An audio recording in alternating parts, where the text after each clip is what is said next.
बोया पेड़ बबूल का तो आम कहाँ से हो।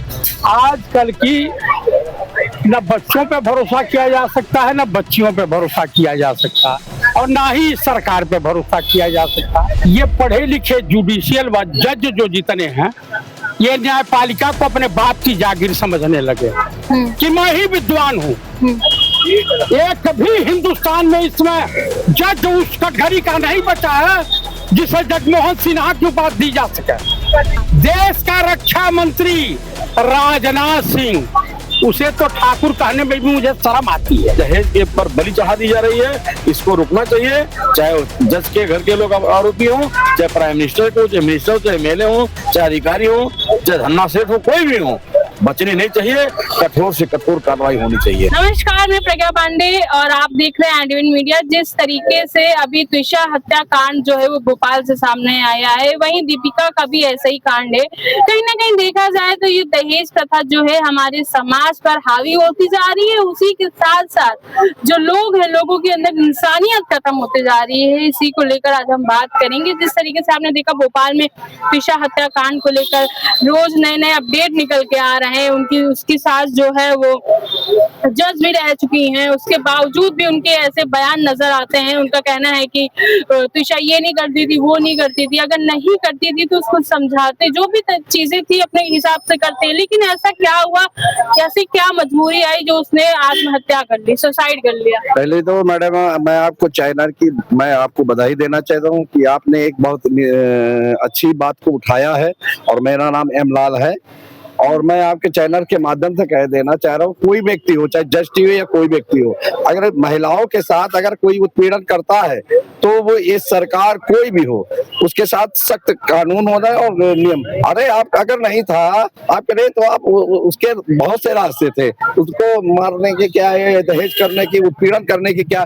आज कर मैडम मैं आपको बता रहा हूँ, आपको 75% पूरे भारत में महिलाओं के साथ उत्पीड़न हो रहा है। किसी मामले में हर जगह महिलाओं को दबाया जा रहा है, चाहे वो दहेज का विषय में हो या कोई भी। आज जो भी है महिला पिस रही है, तो एक ऐसा कानून बनना चाहिए कि एक नजीर बन जाए, ऐसे लोगों के ऊपर ऐसी कार्रवाई हो कि नजीर बन जाए, जिससे आने वाले लोगों के दिल में एक भय बैठ जाए। जैसे मान लीजिए यूपी में बिल्डोजर बाबा का भय है कि अगर कोई इस चौरे पे करोगे, आगे चौरे पे आपको सजा मिले। उसी तरीके से जो दहेज उत्पीड़न है, क्या करते हैं कुछ लोग जो होते हैं, उनके जो बेटे होते हैं, तो वो ढूंढते रहते हैं कि कहाँ सबसे ज्यादा पैसा मिलेगा, कहाँ सबसे ज्यादा। अगर ढूंढ मिले तो उनको उतना नहीं मिला, और फिर मिल भी जाता तो फिर वो और चाहत रखते हैं कि और पैसा मिले। और लेकिन त्विषा के मामले में तो वो खुद ही इतने संपन्न थे, तब ऐसी क्या हुआ जो त्विषा को सुसाइड करना पड़ा, या सुसाइड नहीं हम कह सकते, या जो भी है अभी चीजें नहीं निकल के सामने आई हैं। ये तो एक चीज बताइए, तो सीबीआई जांच होनी चाहिए इस पे, पूरी जांच होने क्या हो, इस पर जांच होने क्या वो उसकी पूरी होना चाहिए कि किस कारण ऐसा हुआ है। और जांच होने के बाद उसमें जो भी दोषी हैं उनके खिलाफ सख्त जो है न्यायालय का डिसीजन आना चाहिए, उनके ऊपर सख्त कार्रवाई होना चाहिए। और जब तक ऐसे लोगों के ऊपर कार्रवाई नहीं होगी, तब तक महिलाओं का इस तरीके से उत्पीड़न होता रहेगा, महिलाओं को मारा जाएगा। महिला एक शक्ति न है, महिला इस दुनिया पे इंसान को लेके आई है, मनुष्य को लेके आई है। 9 महीने पेट में आप बच्चों को रखती है। किस तरीके से महिला जो है पुरुष को पालन पोषण करती है, खुद नहीं खाती है। एक माँ ऐसी चीज होती है कि खुद नहीं खाती, अपने बच्चों को खिलाती है, अपने परिवार को खिलाती है। महिला से बड़ा कोई दुनिया में कोई भगवान नहीं है। सबसे बड़ा जो है माँ होती है, माँ से बड़ा कोई नहीं। और ऐसे लोगों के महिलाओं के ऊपर का जो ऐसे लोग दुष्टि हैं, जो ऐसा लोग उनके कर रहे हैं, तो हमारे के उनको चुल्लू भर पानी में डूब मरना चाहिए। हत्याकांड को लेकर आपने देखा रोज नई नई जो चीजें हैं, अपडेट सामने आ रहा है। त्विषा की सास कहती है कि मेरे पौधे मर जाएंगे, पौधे से उनको बहुत से ज्यादा पौधों की चिंता है। क्या कुछ कहेंगे? ये जो दहेज की प्रथा है, कहीं ना कहीं हम कह सकते हैं रोजाना न जाने कितनी हजारों सैकड़ों जो लड़कियां हैं वो आत्महत्या करती है दहेज की वजह से।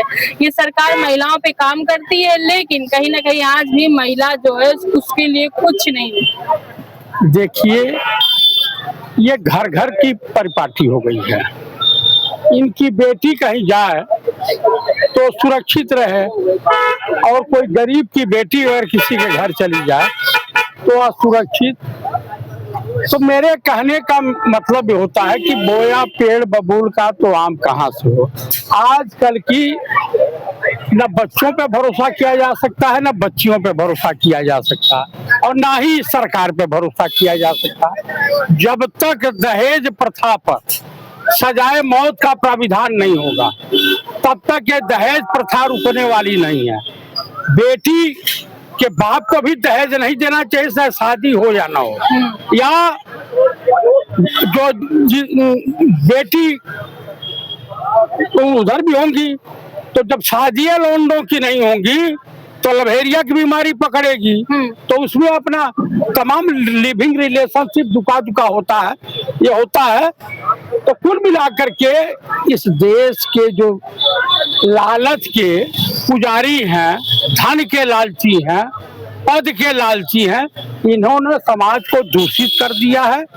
और इस समाज में इसके ऊपर सब जो है दहेज प्रथा के ऊपर दहेज उन्मूलन कानून के तहत इस पे सख्त से सख्त कड़ी कार्रवाई, और बिना पूछे पाछे पहले तो जितने घर के सदस्य हैं उस परिवार के, चाहे देवर हो, ननद हो, या सासू हो, या उसका ससुर हो, या पति हो, इन सबको जो है लाठी से मारते हुए, लाश से मारते हुए जेल की काल कोठरी में तब तक रखा जा जब तक ये तड़प तड़प के मर न जा। हर जगह बेटियां ही गुनाहगार नहीं होती, हर जगह बेटे ही गुनाहगार नहीं होते। ताली दोनों हाथ से बजती है, जांच पड़ताल होती रहे, लेकिन जो पुलिस वाला इस तरह की कार्रवाई नहीं करता है तो उसके खिलाफ भी तत्काल प्रभाव से ईओपीओ के तहत कार्रवाई होनी चाहिए। अच्छा, एक चीज बताइए, अभी जैसे हाल ही में आया था कॉकरोच पार्टी वाला, उसमें भी एक जज ने ही कहा था कि युवा जो है वो कॉकरोच के समान, जो भी उन्होंने अपना वक्तव्य कहा। वहीं अभी त्रिशा हत्याकांड में देखा जाए तो उसकी भी सास जो है वो जज है। तो क्या लगता है ये पढ़े लिखे लोग और जो न्यायालय में बैठे लोग इस तरह की संज्ञान देते हैं, इस तरह की चीजें बोलते हैं, क्या लगता है कहीं ना कहीं लोग शिक्षित होकर भी अशिक्षित है क्या? देखिए, सबसे ज्यादा गलती कौन करता है? पढ़े लिखे लोग गलती करते हैं भाई। कहा जाता है, जिसे मान लीजिए मैं 60 साल का हूँ और एक 10-12 साल का बच्चा है, अगर वो कोई गलती करेगा और उसकी गलती और हमारी गलती में उसी के बराबर अगर हम भी गलती करेंगे तो मैं दोषी, लेकिन वो दोषी नहीं। लोग यही कहेंगे, पूरा समाज कहे भाई आप तो समझदार थे, वो तो समझदार नहीं था, उसको समझा देना चाहिए, आपको गलती नहीं करनी चाहिए। ये पढ़े लिखे जुडिशियल व जज जो जितने हैं, ये न्यायपालिका को अपने बाप की जागीर समझने लगे कि मैं ही विद्वान हूँ। एक भी हिंदुस्तान में इसमें जज उस कटघरी का नहीं बचा है जिसे जगमोहन सिन्हा की उपाधि दी जा सके। कोई भी chief election commissioner TN Seshan के बाद उस तरह का नहीं आया है जिसे टीएन शेषन की उपाधि दी जा सके। आज तो तमाम IAS IPS है, देखने को मिलते हैं, करप्टेड मिलते हैं, आज वो लोग उपदेश देने लगते हैं।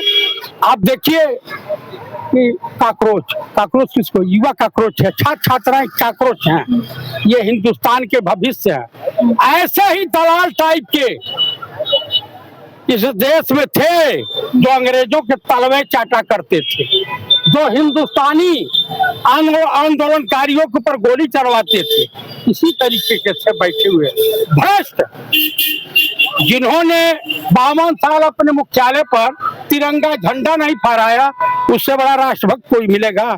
इसी देश की जनता जो आज काकरोच चिल्ला रही है, इसी जमाने में चिल्लाती थी मैं भी चौकीदार, तू भी चौकीदार। इस देश की जनता कौवा कान ले जा रहा है, कोई अपना कान नहीं पकड़ रहा, कौवा के पीछे भाग रहा। इस देश के युवाओं को रोड पे उतरने की आवश्यकता है, छात्र छात्राओं को।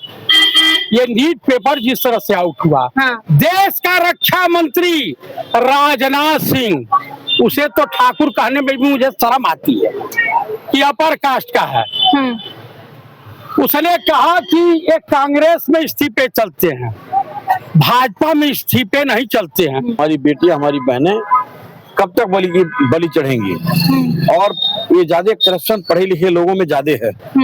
गांव में तो तमाम पंचायतें होती हैं, तमाम बिरादरी में बैठकें होती हैं, लेकिन जो पढ़ा लिखा अधिकारी है जो बड़ी बड़ी कुर्सियों पर हैं, जैसे कि आपने देखा अभी एक जज सास हुए शायद, उनकी पतोहू का हत्या हुआ है, भोपाल के अंदर हुआ है।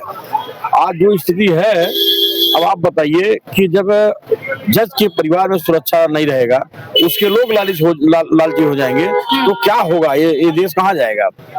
इस नाते दहेज उत्पीड़न खत्म होना चाहिए और सख्ती से पालन करना चाहिए।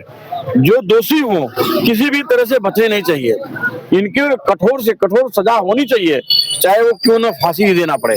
क्योंकि बेटी बहन हम देते हैं इस रूप में देते हैं कि एक अपना बेटी अपना माँ बाप छोड़ करके दूसरे माँ बाप के पास जाती है, और जिसके साथ वो शादी करते हैं माँ बाप, उसको ये कहते हैं कि आज से जिंदगी आपके सहारे है, आप जैसे चाहोगे वैसे ही बेटी हमारी मतलब आपके खूंटे में बंधी रहेगी और जिंदगी निस्तारण करेगी।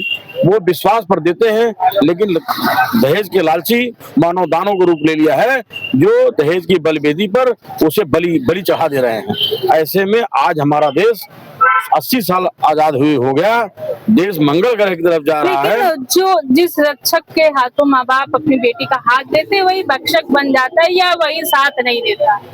तो वही तो कह रहे हैं, ये कमियां कहीं कहीं है समाज के अंदर, या तो उनके अंदर सामाजिक चेतना नहीं है, लालची वो है। दहेज देना और लेना दोनों अपराध है, पूरी तरह अपराध है। कोई बेटी अपनी दे रहा है तो अपना जितनी क्षमता उसकी होती है उतना वो देता ही देता है। अब जो उसकी क्षमता नहीं वो कहाँ दे पाएगा? ऐसे में बेटियां हमारी बलि की बकरा बन रही हैं, उनको दहेज के पर बलि चढ़ा दी जा रही है। इसको रुकना चाहिए, चाहे जज के घर के लोग आरोपी हों, चाहे प्राइम मिनिस्टर को, चाहे मिनिस्टर हो, चाहे एमएलए हो, चाहे अधिकारी हो, चाहे धन्ना सेठ हो, कोई भी हो, बचने नहीं चाहिए, कठोर से कठोर कार्रवाई होनी चाहिए। आपने देखा कि किस तरीके से लोगों का कहना है कि दहेज जो है अभी भी हमारे समाज में कहीं ना कहीं जहर का काम कर रही है, इसलिए आजकल बहन बेटियों को जो है अपनी जान गंवानी पड़ती है। ये हमें और हमारे समाज को समझना होगा कि किस तरीके से एक रिश्ते को निभाया जाए, एक समाज को निभाया जाए, जिससे इस तरह के जो अपराध हैं वो कम हो सके। मैं प्रज्ञा पांडे, केवल सार्थक के साथ, एडीवन मीडिया, लखनऊ।